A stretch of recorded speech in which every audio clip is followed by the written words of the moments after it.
In coming to the Sisters of Providence, actually I never knew them growing up. When I was a child, I grew up in a large Catholic family. I was the oldest of 9.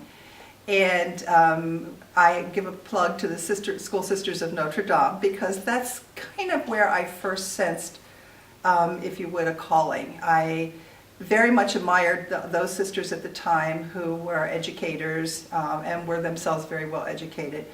And this was probably during this early 60s, and so it was a time of change both in the world and in the church. And so I think they really represented role models in not only religiously but socially as well.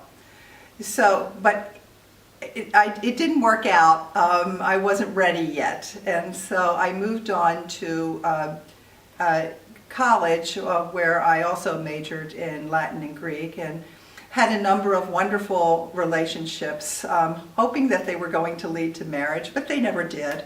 But they were still really good relationships, and so I don't regret any of that, and I think that was also extremely helpful to me in bringing me to the point that it did to the Sisters of Providence, whom I finally met when I was working for Hewlett-Packard in California. So I moved from the eastern side of the country, from Baltimore, through the Midwest, where I did my first graduate work, and then finally ended up in California. And it was in that time of my 40s where I wasn't really in any strong relationships at the time, and I kept thinking, what is going on here? What am I supposed to be doing?